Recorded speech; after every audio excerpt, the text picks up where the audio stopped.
What's up, everybody? Welcome to another episode of the Ableton Music Producer Podcast. This is your host, Dan Giffin. Today we have an awesome guest, Matty Harris, which is going to be joining us in a second. But I have some really exciting news that I would like to share with you guys, and I've been having a ton of fun meeting all of you. I started a Masterclass recently. So as you may have known, I had my membership where you could just kind of learn and watch videos and webinars at your own pace. But now I'm doing a hands-on year-long Masterclass. It's $1,500, which is actually 40% off from the original price right now. I'm going to be working with people one-on-one for an entire year, whether you're more experienced in Ableton Live, whether you're brand new to producing. And I've been seeing some really cool results working with 6 new people just this last week. And it's been really cool to see people starting to make new tracks and to work one-on-one because everybody produces differently. I'm going to help you establish your own workflow based off of your skills already and your experience level and what you're interested in producing. Doesn't matter on the genre, just show you a lot of different tools and hacks and workflows from starting to producing to finishing songs to mixing and mastering. So check that out if you're interested. liveproducersonline.com/masterclass. Also wanted to give a huge shout out to today's sponsor, which I can completely endorse. I think they make really cool software. It's a great product. Definitely check out loopcloud.com. It's a software application. It's a website that lets you search award-winning catalogs of more than 4 million royalty-free sounds, loops, and instruments, and one of the world's most fully featured sample managers. So it basically syncs up to Ableton Live. You can actually listen to samples in the context of your song as the song is playing. You can lock sounds into key and audition different sounds perfectly in time with your music. It has a loop editor that allows you to chop up, pitch, and affect sounds in unique ways, playing back. You can even actually import your own sound library, which is automatically indexed, and you can tag it for future reference to find sounds more quickly and access them for faster producing from multiple locations in the future. Check it out. LoopCloud is really cool. Just go to loopcloud.com if you guys are interested. And here is today's podcast with Matty Harris. Thanks for listening, everybody. Today I have an extra special guest with me. It's Matty Harris. He has a pretty awesome portfolio. He's worked with Kelly Clarkson, Logic, A$AP Rocky. He's also worked with Atlantic Records, RCA Records. We could go on and on. He's a brilliant mixing and mastering engineer, and he is here today to hang out with us. Thanks, Matty, for coming out. Thanks, man. Appreciate it. That's a great intro, too. It makes me sound important. Yeah, I mean, I would say that you are. I mean, you've done some cool work with a lot of people, and as we were saying earlier, before I hit the record button, is you aren't necessarily married to Ableton Live as a doll, but like you do mixing and mastering across the board. And a lot of the concepts we'll talk about today apply to really any doll. You've done some great work with a lot of people. I guess, you know, normally in this episode, I usually just ask, like, how did you get started to where you're at today with your career? So it's a long story. I just actually turned 40, so I've been doing this for a while. I'm kind of an old man in the game at this point. Happy birthday. Thank you. But, I started as a drummer. I was 13 or even younger, 11, 10, got into music and played drums, played a lot of jazz, was in jazz bands, and I toured with some blues bands when I was a kid and just, knew at a very young age I wanted to be in the music world. And so that just kept going from there. Ended up my mom said, you have to go to college. I said, I don't want to. I just want to go play in a band somewhere. She's like, apply to a couple. So I applied to the Hart School of Music in Connecticut and then Berklee College of Music in Boston and got accepted. Nice. I said, shit, I guess I'll have to go, which is a funny way to go to Berklee. But Yeah. But I did go, and it was a great experience going there. While I was Berklee, a little bit before that, I'd gotten into recording at home and learning how to make beats. Hip hop was becoming really huge at the time, and was really getting into the production side as well as still drumming. But at Berklee, I realized it was going to be really hard to make a living as a jazz drummer, and really started falling in love with the whole studio and recording process. Yeah. So while I was at school, I started interning at this studio in Boston called Watts Audio. And luckily, by the time I got out of school, I pretty much had a full-time engineering gig there. That's great. And, like the way the business was quite different than it is now. Is there weren't many people who had a home studio. Like computers were just kind of coming online with recording gear and stuff. And honestly, people were still even using tape machines with the studio I was working at. Oh, yeah. Good old tape machines. What year was this? This is like right around 2000, 2001. Okay. I've been doing this for about 20 years now. So, you know, working there was crazy. They just kind of threw me into the fire, and you know, to drop a beat. I always like to tell this story because for like the younger generation, like don't understand how easy it is now. Is like to drop a beat. Most people made their beats on MPCs or machines, like dedicated drum machines, Yeah. and then you would have to record it to tape, but you'd have to use another computer in order to sync all that together. So honestly, just Hmm. to get a beat recorded into Pro Tools would take like 4 different machines. Learning that stuff was just wild, and I'm grateful I went through that period, but it was also the period, it's kind of how I got my job, is I learned how to use Pro Tools and stuff and became good at that, which was like, you know, which everything was switching at the time I came into the industry. Yeah. Um, Yeah. I mean, that for all those people who struggle with like mixing in the box, like you don't know how easy you have it. Yeah, yeah, yeah. You have no No, idea. it's a whole different world now, and it's awesome. It's so much easier now. Yeah. Uh, but yeah, so long story short, from there I worked at Waltz for a while. I then moved over to Cyber Sound Studios, which is in Boston. And while I was working there, I was also producing. So I made a lot of beats and mixed and mastered and engineered. I was kind of like, you know, did everything kind of guy. This kid Sammy Adams came into the studio, and we started working on this album. And he had a video that was called "I Hate College." It was kind of like the first. Who is that guy? Asher something, Asher Roth, who had a song Yeah. I love college. Anyway, it was like his remix, right? I And remember he did like, that song. huh? Yeah. Yeah, I he was did in it. college, like early college when that song dropped. And Right, right, yeah, right. it's funny. So that was the first kind of like, he did a YouTube video, and it was kind of like viral before viral was even really a term kind of thing. So we did his EP and stuff, or album, whatever you want to call it, and they put it on sale. And because this video edit was popping on, all these college kids really liked Sammy, because I don't know if you know Sammy or not, but his music like really translated to like fraternity kind of guys. You know what I mean? Like that Hmm. was their music, you know? Yeah, the frat bros and all the Frat parties, Bros, all that. chugging Right, yeah, beers, and yeah. yeah. Yeah, and like we were working with like Barstool. Sammy went on the first Barstool tour, like when there was nothing, you know. So it was all this kind of this little new world of microcosm starting, and it took off. And his album, you know, started selling on iTunes, first like independent record like that went #1 on iTunes. Wow, Uh, and so that got me out to Los Angeles, that's great. and you know, then I got out to LA, and I came out more as a producer songwriter, and was, you know, working on a bunch of different records. Got to work on the Kelly Clarkson record, "What Doesn't Kill You Make You Stronger," and was doing the whole songwriting thing. And this is sometimes kind of interesting for listeners, is, you know, in LA, mostly what a lot of people do is songwriting. And you know, you get a publishing deal or whatnot, and then they put you with other publishers or other writers, and every day you get together and you write a song together for whoever. They'll have a list of, you know, Kelly Clarkson needs records, Rihanna needs records, whoever needs records, and Hmm. you just write songs every day. And that's how, you know, and then you try to get them placed on the records. Right. I can imagine that could be a really discouraging process at times, Yeah, because when you put all this time and effort into a song and you get it done and you're like, man, this is killer, this is dope, and then you send it off to the agent or the artist and they're like, nah. And yeah, then you no, just like start 100%. all And over again. and that was part of the thing. You know, I did that kind of thing for 3 or 4 years. Yeah. And for me, it was a bit discouraging. Like, you know, I did this record, this album with this kid Cam Meekins, who's one of my good friends. We got signed to Atlantic, so that worked out. I Yeah. did a record with this girl named LaKaylee 47, who's still she's got signed to RCA, so that worked out. And then like we'd have records that like Rihanna likes, but we're not sure if she's going to take, and then she doesn't take them. And so there's a lot of that stuff. Sure. And I kind of came to this weird realization, is me sitting in a studio day writing songs wasn't really my super passion, you know, Hmm. and it was getting tiring. And, you know, everyone has to come to realize, and this is really hard in the music business, is like, what are you really good at and what are you really not good at? You know what I mean? Yeah. And I was a good producer, but I wasn't a great producer. Hmm.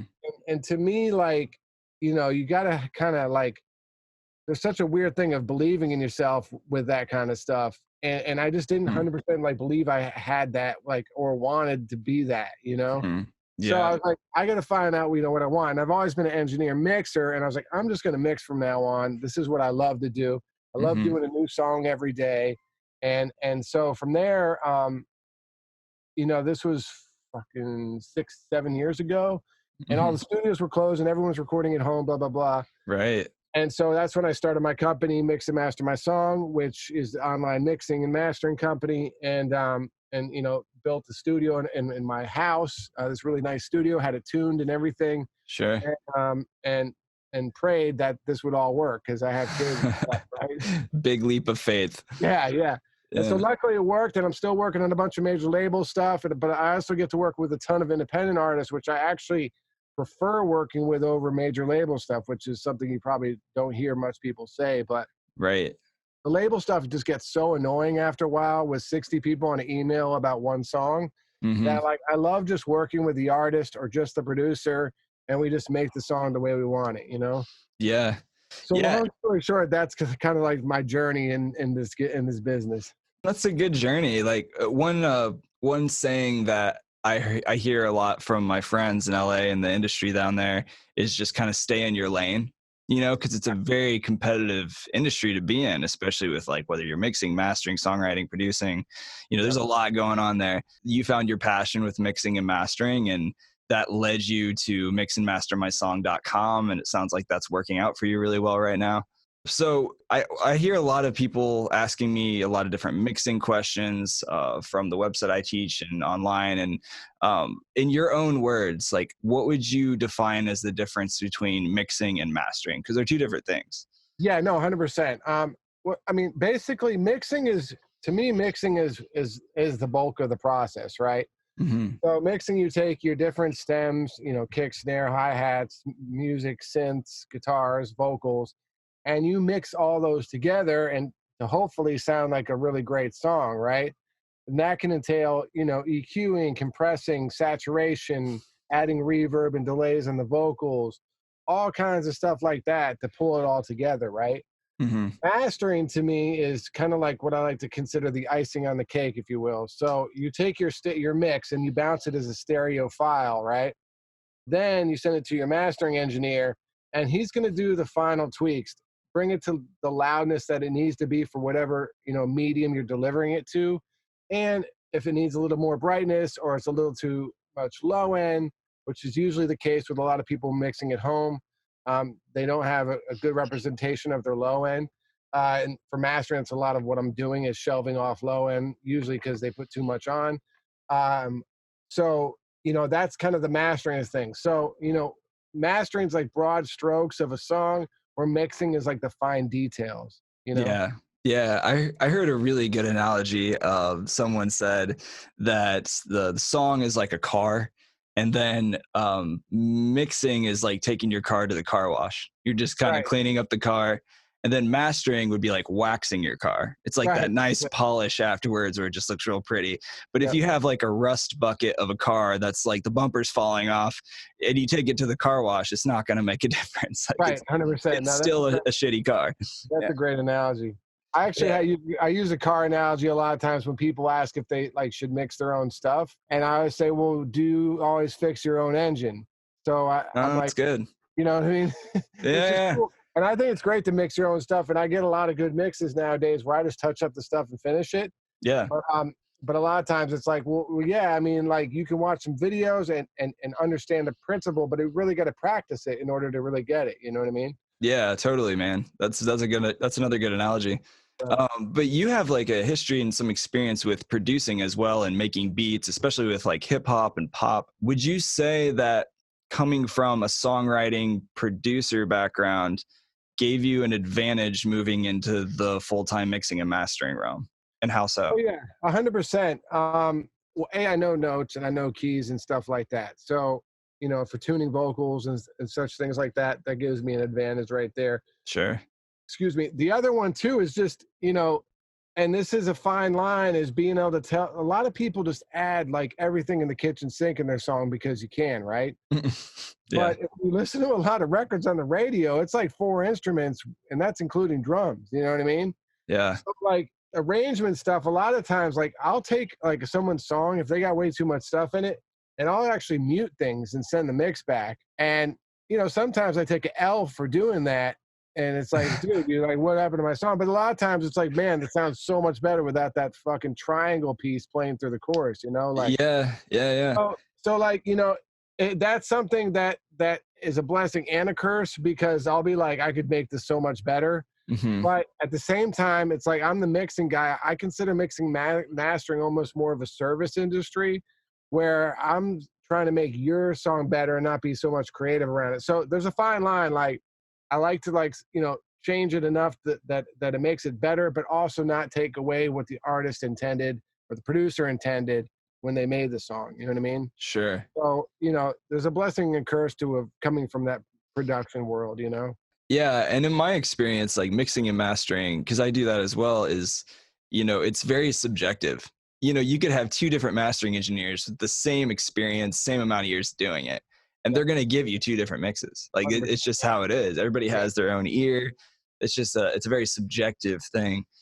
What would you say to somebody who came to you and was like a newer producer? Say they started producing their own stuff and they're just getting into mixing, and they started asking you, how do I master my tracks? Like, what would you say to that person? I mean, you know, as the mixing and master engineer guys, I would say you should have someone master it just to get another set of ears, right? There's one answer. I know no one wants that answer. So right. The next answer would be is keep it simple. Like, I use like Ozone 9 or whatever. We got Ozone 9 now. I use that all the time. That's on my master bus. You know what I mean? Oh, dude, it's my favorite. I love it. And you can get a fantastic master with that. And I'll even say that I even use the master button, the one that masters it for you, or whatever it is, the process. And then I'll go in and tweak it. Or usually I'll say that sucks and I delete it, but because I find it cuts the bass too much. But that's a whole other thing. Just stick with one tool. Like, I'll talk to people who have bought 4,000 plugins who really don't even know how to use an EQ, right? This is true. And it's like, so I always tell people is like, you know, there's that old saying of keep it simple, stupid. Yeah. Like just get like Ozone. Just get Ozone. You don't need anything else. Like, you can master a song with Ozone. Chris Garinger and Sterling Sound uses Ozone to master major label records. Like, you don't need all that shit. So like, Chris is the man. I got to meet him at AES a couple years ago. He's a good time. He's a nice guy. And he's brilliant. Yeah, he's a great guy. I've had him master a bunch of records I've worked on. He's awesome. Awesome. But yeah, man, it's just, you know, keep it simple. Like we don't need all this. Like, there's so many things now, and like, I'm super guilty of as the next guy of buying all these freaking plugins that I never end up using, or I fuck up the mix by using. So like, you know, just like, you got to keep it simple with stuff like that. Yeah, I know so many people who have bought Ozone and then they're just slapping presets on everything, and they just throw it on the master and they're like, hey, it's going to sound awesome because I have a preset. Yeah, no, I know. It's like, presets are great and they're a great starting point. I even sell like preset chains on my website, but it's just a starting point. You know what I mean? It's not like this is gonna, like, and that's the problem with a lot of these presets nowadays is a lot of younger engineers are getting confused that you just throw on a preset and you're good to go. Like you said, presets are just like presets. Like they're settings that can help you get there, but you definitely got to like use your ear and tweak them, you know? Right. Yeah, no, totally. I'm actually guilty of using my eyes sometimes more than I use my ears. And I don't know if you have any like insider advice on that, but like with a lot of plugins today, they're almost just as visual as they are like actually what you're hearing through the speakers, because they're so detailed and visualizers. And obviously I think it's important to have both to be able to get like the most surgical process you can to get the best sound. But I've seen people sometimes rely more on their eyes than they have actually using their ears. Like, what would you say to that? I'm just curious. Yeah, I mean, dude, it's crazy. I mean, like, Pro Q3 is my favorite EQ. It's beautiful. I use it on everything, right? It's so pretty to look at. Here's a funny story, like, to what you said is I had a client who makes beats, right? And he's trying to learn how to mix it himself. And he just asked me to mix his song and then send him the session back so he can, like, kind of learn what I did, right? But he only had Waves plugins. So he's like, can you mix it with just Waves plugins? So that was fun right off the bat, because it's like I'm using a whole new set of tools. It's just good. Don't worry, it's just going to take me 3 times longer. Yeah. But I had to use REQ, which is like, you know, like their basic EQ.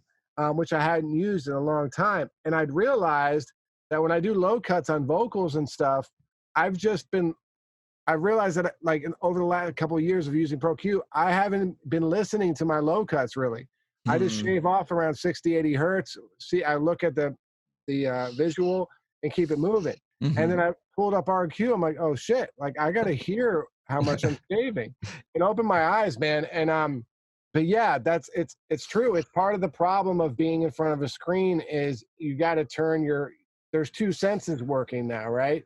Sure. So it's not your ears, it's your eyes too. And then now we have all this visual analysis stuff that can kind of throws off those two balances. So one thing I do is, and this is more towards when I get at the end of a mix, when I'm kind of like, okay, am I good or not?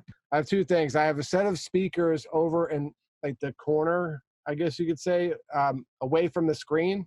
And I'll turn my chair that way so I'm not looking at the screen, and I listen on those. Because I've also found, and I'm sure other people might be able to relate to this, you like listen to a mix in front of your screen, you're like, it's perfect, man. And then you take it somewhere and you hear every single thing that you were missing in the mix, right? Yep. Been there. That to me, that's because you're in front of the screen. I don't know why, but there's something about it that you're in front of the screen and you hear it differently. That's so true. So that's one thing I do. The other thing I do is just simply closing your DAW. Like looking at the blank screen without the DAW, you hear things differently too. And I don't know why that's all like happens, but it happens.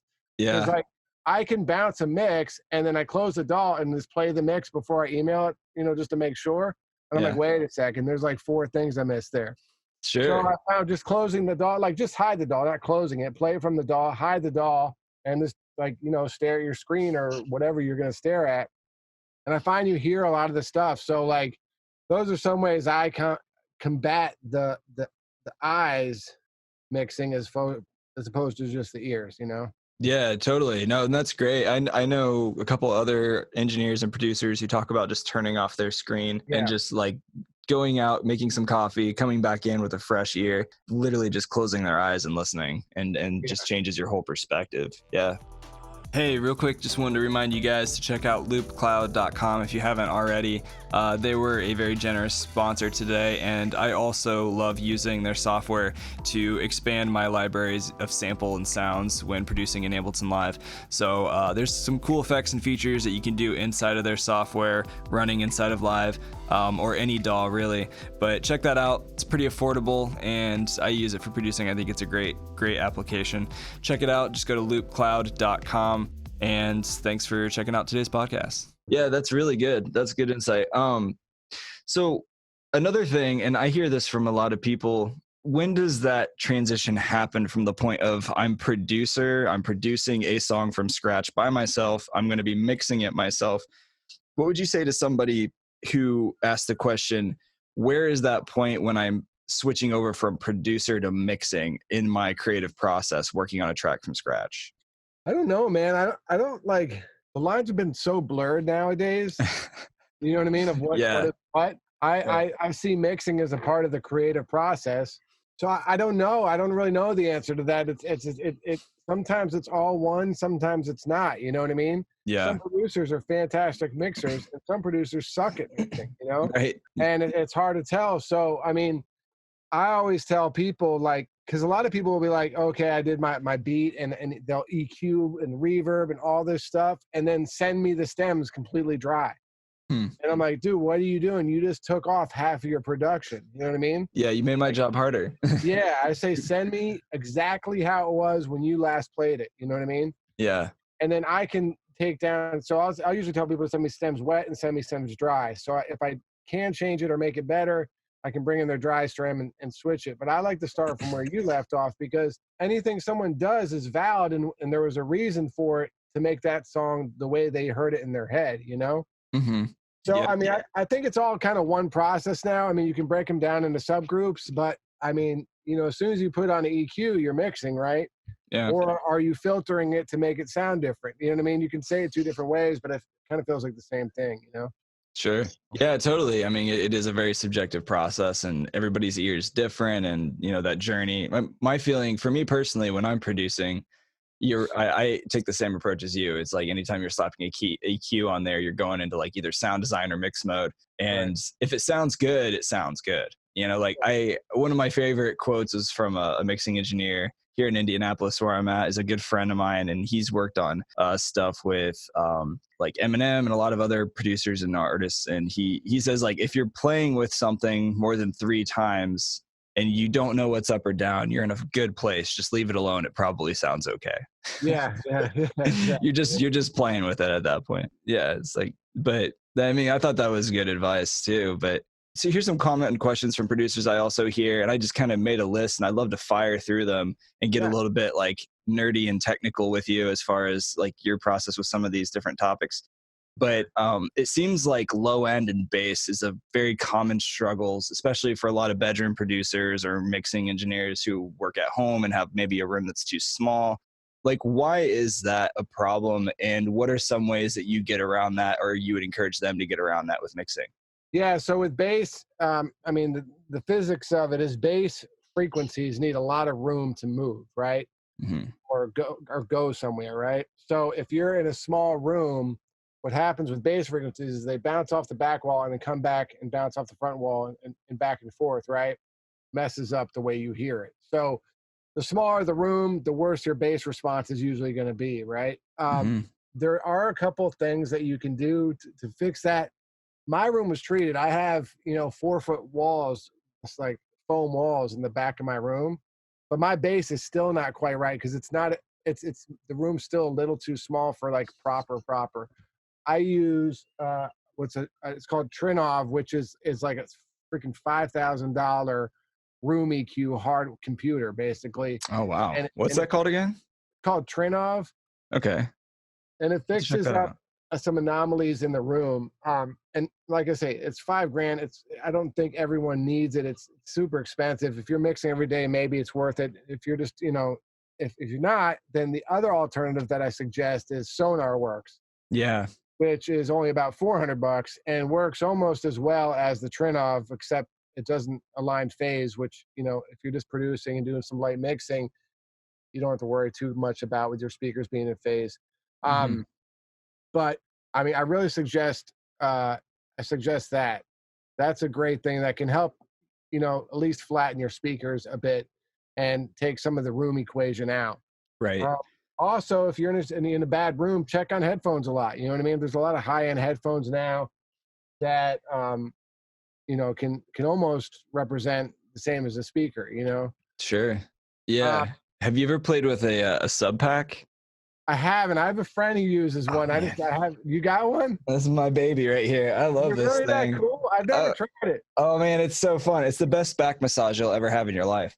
I just figured it would make me mix the bass way too loud, so I never got one. Actually, it's kind of the opposite. I feel like sometimes I mix my bass too low because I can feel it. It's so intense that it almost kind of like, and obviously like referencing is really important, like going back and A/B testing with another track. It's interesting when you can feel the crossover frequencies in Yeah. the low end more than you hear it. It's awesome. I love it. I know Sonar Works, like you said, is widely popular and a lot of people love that.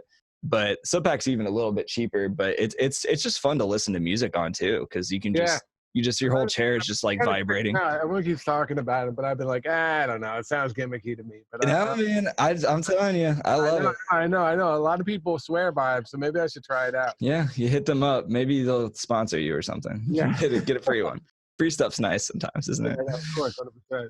So, okay, here's another question. Here's another thing I want to fire at you. So, what's your take on producing and mixing with a limiter on the master?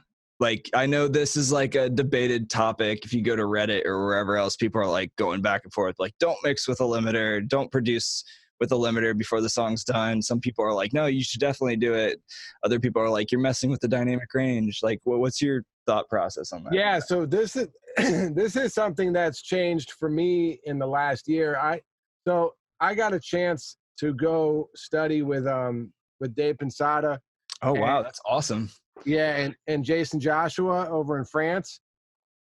That's great. Yeah. So those guys, Jay's like, now has become somewhat of a friend, but he was like always my favorite mixer. And so I got to learn a lot from those guys. And The That's thing awesome. that kind of changed my life the most was what Jay taught me was mix from the beginning as loud as the record's going to be at the end.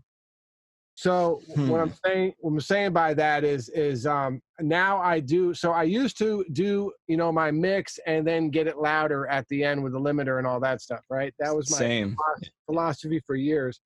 But since working with Jay, it's changed, and now I'm like, um, I have it set up so within 10 minutes of my mix, I'm at like -9 lufs or -10 lufs or however loud I'm going to be for the Mm, final delivery.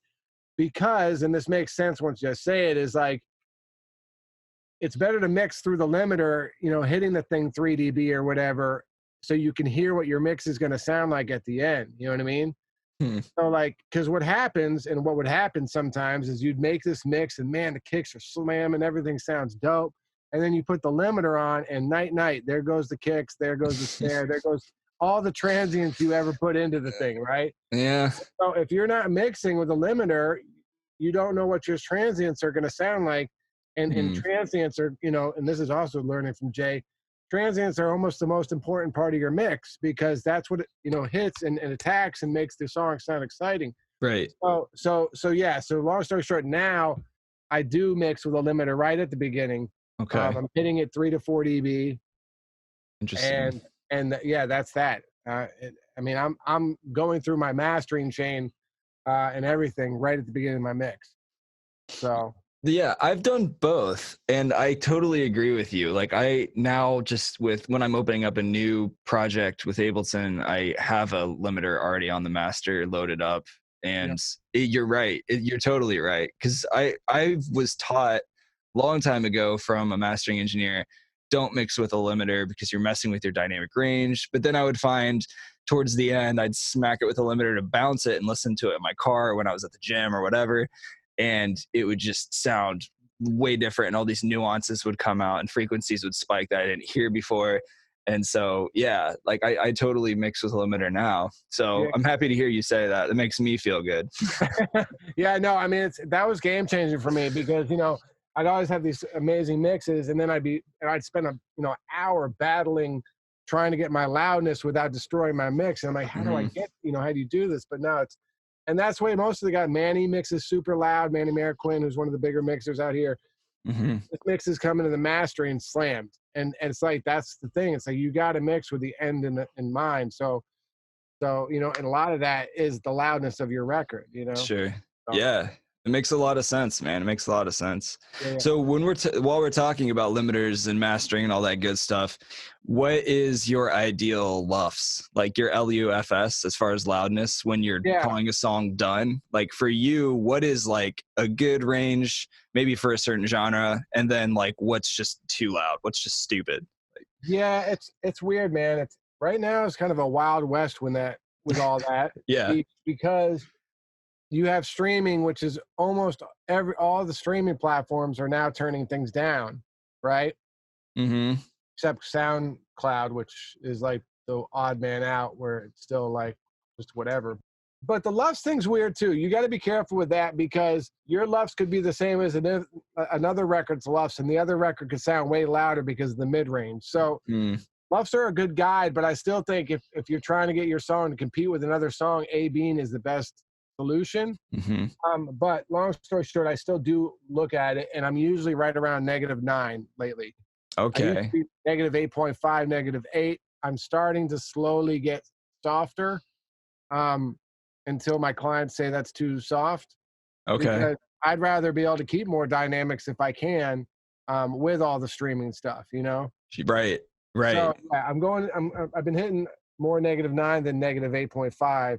Okay. Um, and it's given me a little more dynamics back. And if I can get to -10 eventually, and no one complains, that's where I'd like to be. One of my friends the other day, he's an Ableton mixing kind of guy. He sent me a screenshot of the streaming and broadcast targets at LUFS right Yeah, now. I don't know exactly how old this is, but I just thought it'd be kind of interesting to read this. But like Spotify is saying around normal is -14, which I right. still think might be. I still feel like it's probably a little louder than that. I might be wrong. you aim for -14, you're going to take an enormous L on Spotify. It's because it doesn't translate exactly right. You know what I mean? Exactly. Yeah. I mean, and yeah, all these things considered, because if it's way too loud, then you're going to get crushed by Spotify's like normalization and like their limiting, and it's just going to squash it. And if it's, too quiet, then it might not punch through as hard as the other track that's transitioning into.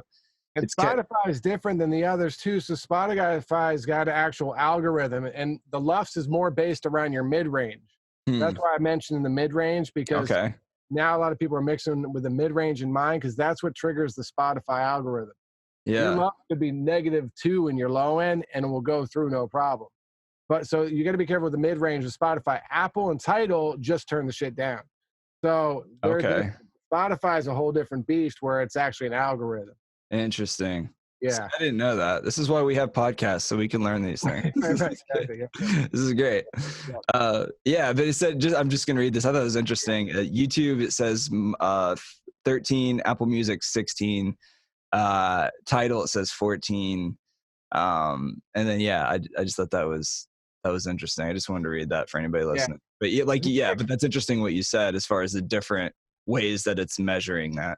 Yeah, there's a website, I think it's called loudnesspenalty.com or something like that. Google loudness penalty. Yeah. You can throw your mix in there, and it will tell you how much it's going to get turned down in all the different streaming systems. Really? I'm totally going to use this. Yeah.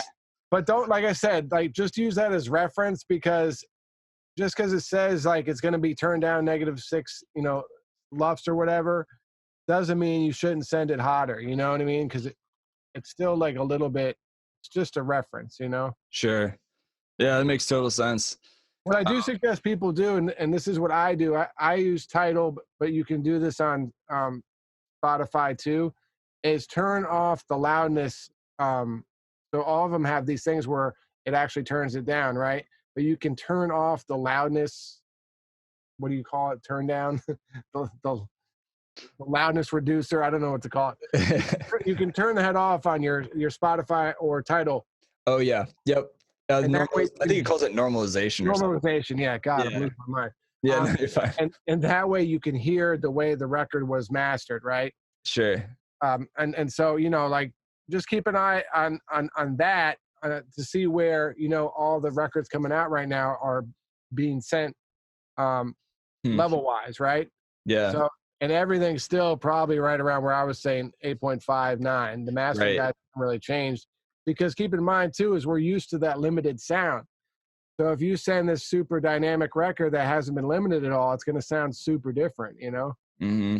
So that makes a lot of sense. And I'm happy to hear you say around 9, because I'm usually around 10 or 9 when I'm trying to do a final reference. So okay, so here's a couple other questions that I've gathered from people. So preferred sample rate, talk about that. Like what sample rate? I mean, there's all this talk about like 48's better than 44 or whatever, or like, should you up like sample or down sample? What does that look like? Maybe you can just kind of take a step back and just explain like sample, what that means. Sample. So I've heard that too, that 48's better than 44. I don't know. I haven't actually gotten a chance to do any tests on it. To me, either is fine. 96 is overkill, in my opinion.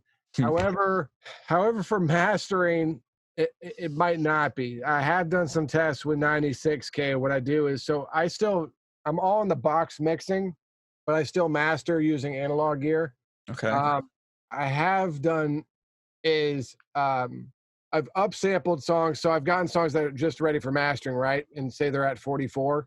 Sure. Using RX7, which has probably one of the best sample rate converters in the game. I love RX. I love it. Isotope's the best.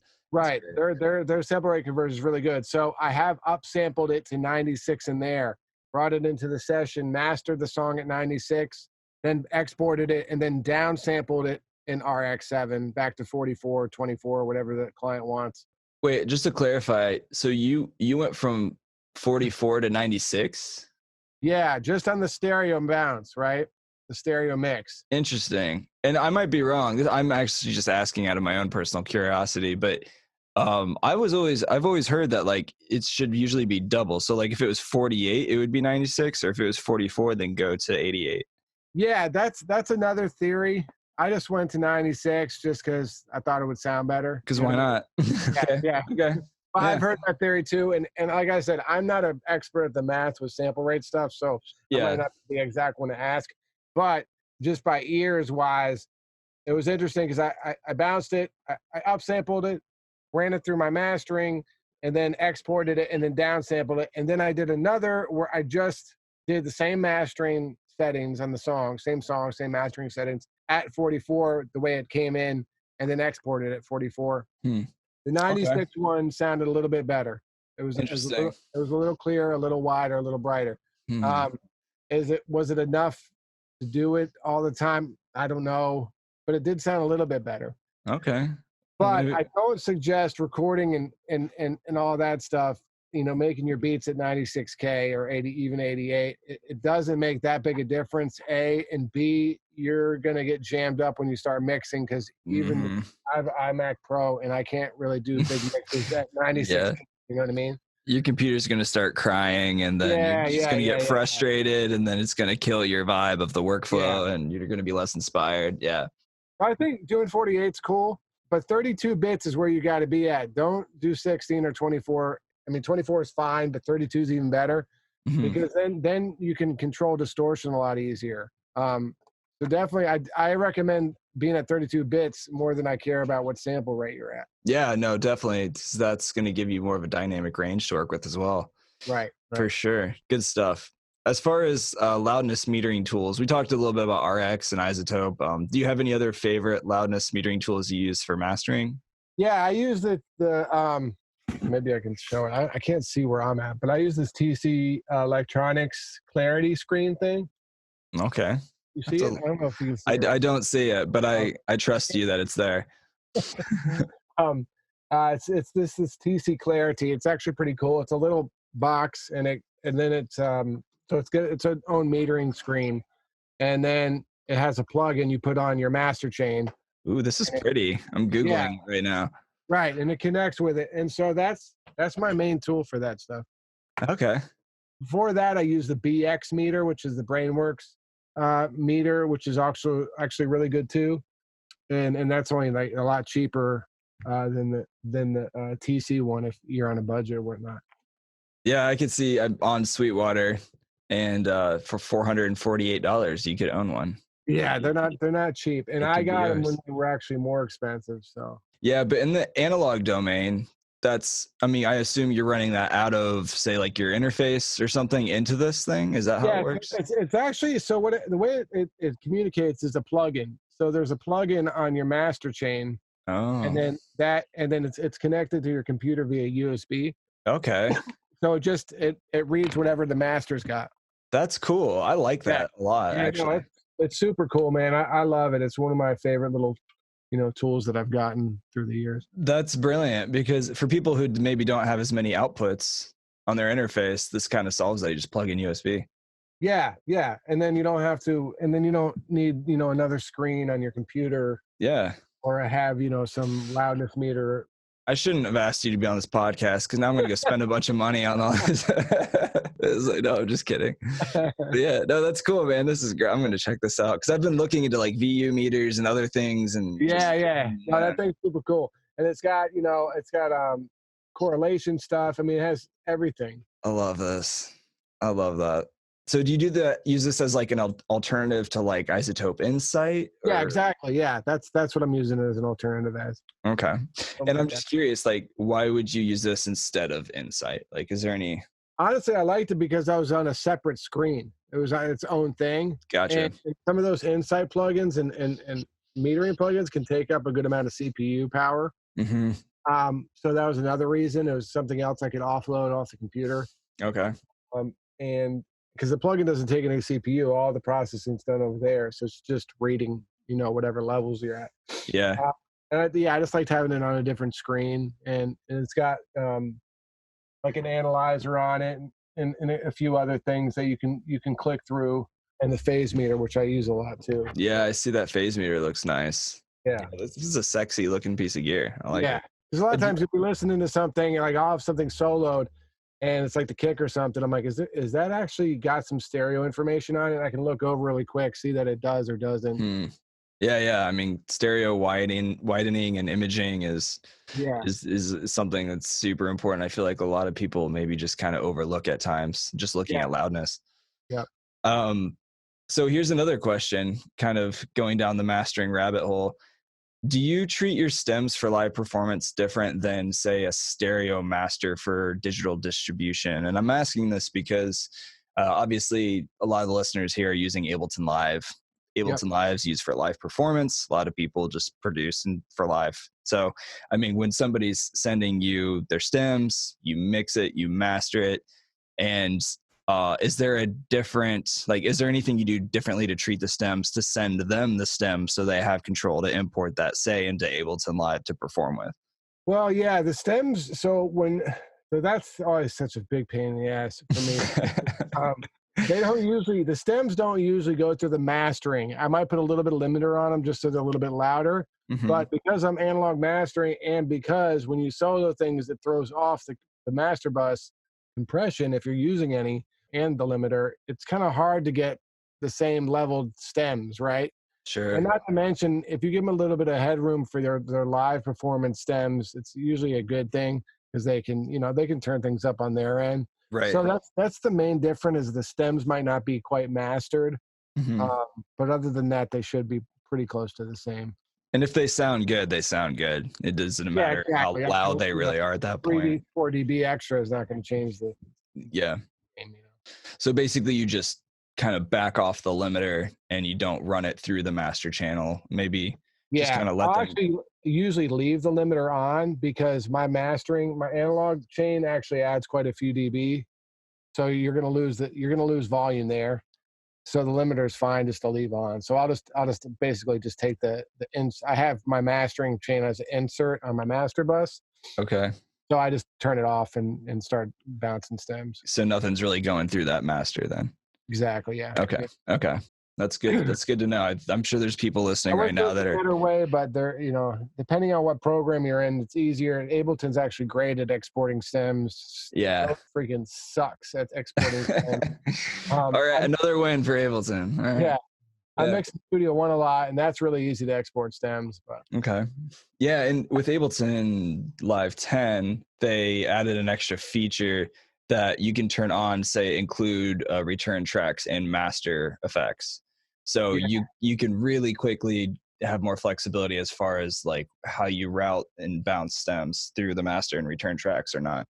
yeah, I love when people are on Ableton and have to send stems because they always come through perfect. Like there's Yeah. really never a big issue. It even sends like the returns and all that. It's awesome. Good job, Ableton. Thank Yes, you. yeah, Ableton. Thank you. High five. So let me ask you this. Well, I guess before we go to this next question, let me ask you, do you have any other favorite third-party plugins that you just Oh, love? don't get me started. I know we could be here Um, for hours, right? yeah, I'm a big fan of saturation plugins. Mm-hmm. Spectra's kind of a new one I've been using a lot. It's by Waves Lab, and it's cool. You can boost. It's only a boost EQ. It's like a regular EQ, but it boosts saturation. So you can Okay. EQ, like say you want 20 hertz of saturation, Hmm. you can boost just there. Nice. I've been using that a lot. The HDG2, the Black Box by Plugin Alliance is Oh used yeah, quite a Black bit. Box is awesome. Yep. New one that's really cool is Soothe 2. Soothe, if you haven't heard of it, is it's a bunch of multi-band compressors, but you don't actually have to multi-band compress. You just go to the frequency you want, like to take some harshness away, and you dial it in, and it pulls back the frequencies that are overly dominant. Who makes that? Oakland. OEK Sound or Yeah, Oakson? Oak Sound. Yeah. Oak, Yeah, I Oak have Sound. that plugin on my computer. I just pulled it up right now, and I've never Yeah. used it. Oh, good. So I'm so happy that you just told me this. That's on my vocal bus every day, all day. Awesome. Yeah, I was given this plugin a while ago, legally, by the way. Yeah. It was completely legal from the company, Yeah. and I still haven't played with it. Oh, dude, you need that one. Okay. Arvox, oldie but goodie. I use that a lot.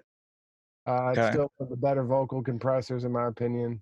Yeah, man, I could go on and on. I got so many freaking plugins. I got a lot of plugins to review for my YouTube channel. So I get a lot of like random shit too. So, Yeah. And oh, we'll Valhalla reverbs, those are huge. I use Oh, those. Valhalla reverb for the Yeah, win, man. Every everyone day. loves those. Yeah, Every track gets yeah, Valhalla for me. This is true. I was using before Valhalla came into the world and made the world a better place. I was using Altiverb for a while, but that was just a DSP hog.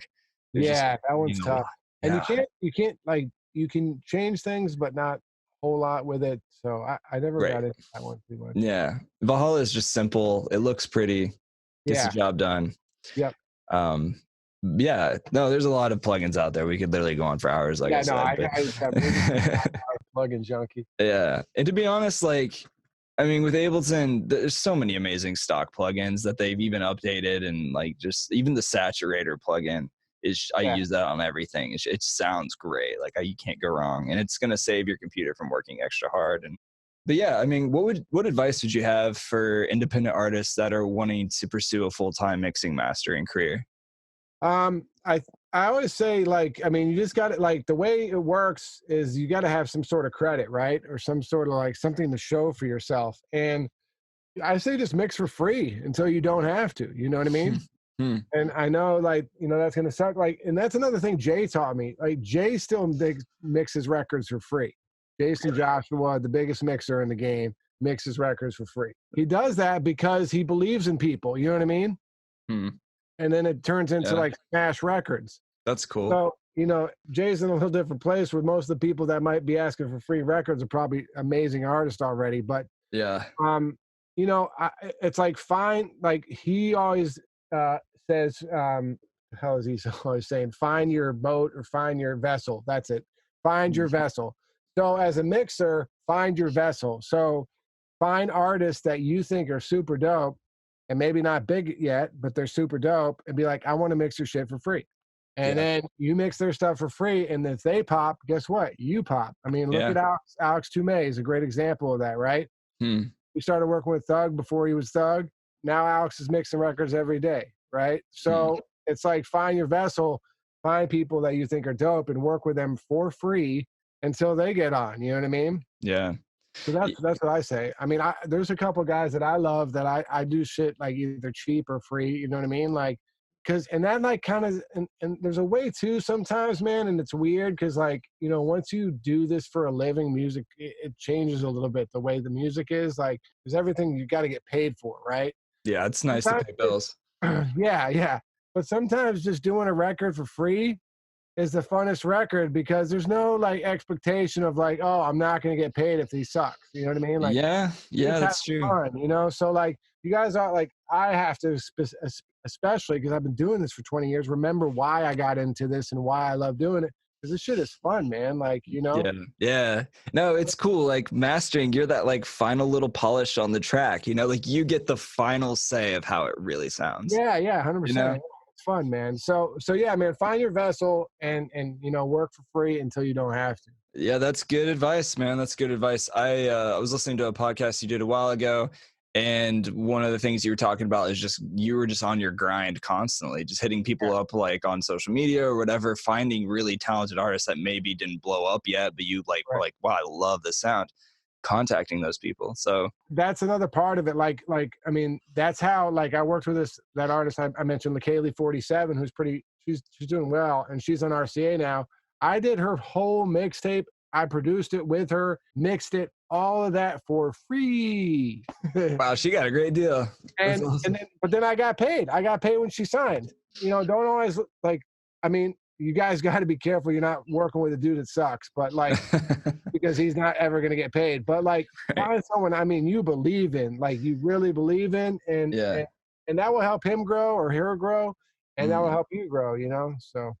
No, that's good insight, man, for real. And it's that whole give it away for free mentality and it'll come back to you type of thing. I love that. And I've done the same thing for sure. So I can definitely attest to that. But I know we're getting short on time. I want to respect your time. I know you've got kiddos at home that are running around and you've got a lot to do. But one more quick question. While we're on the subject of doing this, pursuing other artists and trying to make something magical happen with them, say, for example, this person you were just talking about, say you did the record for free And then like you create some kind of expectation, like, hey, if you start getting great royalties, or if like you start making a lot of money off this record, what does that payout look like? How do you go about that process with that artist? That's another hard question. And That is a loaded question. I understand. Loaded question. And there's a bunch of different ways you can go with it. Like, and you got to be careful. I took a huge, like the Kelly Clarkson record I worked on, I never got paid for because it was in writing. Really? And the writers all said they'd pay me on the back end, and I never got a cent. Oh man. So like, man. You can take huge L's this way, right? But yeah, you know what I mean? It's like, I mean, if it's someone you're just like working with, there's so many ways to do it, man. I am still a believer of have faith. So I work with a couple guys, and we don't have zero contracts, and I'm like helping them out. Mm-hmm. Let Karma be the director on that one, you know?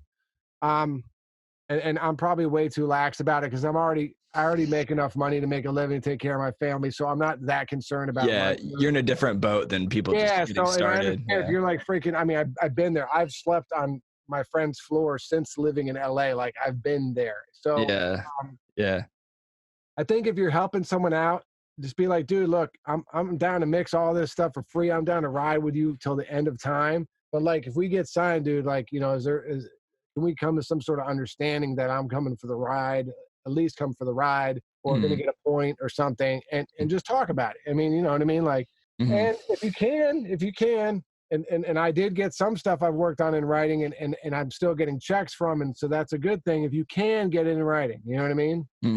Yeah. That can change your life, literally, is getting it in writing, you know? Sure. Yeah, definitely. And I know that there's a lot of like templates like that you can find and search as like small contracts when it comes to like this kind of arrangement with like copyrights and royalties and all that stuff that you can find just by Googling and searching. So yeah, it's tough, man. That whole money, you know, when does everyone get paid and all that can really get messed up. And I've seen it many times ruin relationships with people. It sucks, man. But like, if you can get into writing. That's the first thing you can do. Yeah. You know, you can hope on karma. I'm a firm believer in karma too, man. Yeah. It sounds like karma had favor with you with all these free gigs and things that you're doing. So yeah, I mean, I've say karma's been about 75-25 for me. You know what I mean? So it's good odds and it's passing.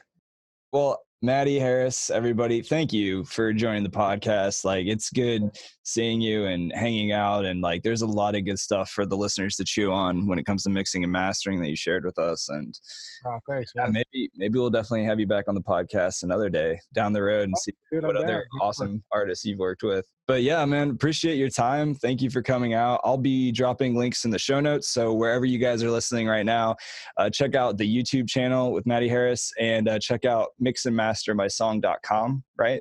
Yep. And anywhere else where people can stay connected with you. Go ahead. If there's any last thoughts you have as well, now's the time. No, I mean, if you want to, the only other thing I'm on is Instagram, which is Mixed by Matty. But no, man, if any of you guys ever got questions, feel free to email me or hit me up on Instagram. I'm always down to help out.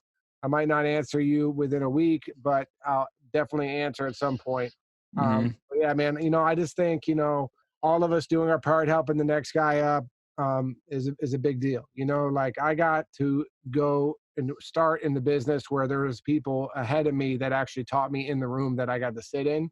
But like, you know, next generation not so much has that. So I'm always down to help if you guys got questions or what. Yeah, and you've got good YouTube tutorials and things that you're cranking out to help people as well. So I love it, man. Keep doing what you do. It's good stuff. Thank you, man. Yes, thank you, Matty. I'll see you later, man. Have a good week. Okay, later. Stay healthy. You too. Peace. Later.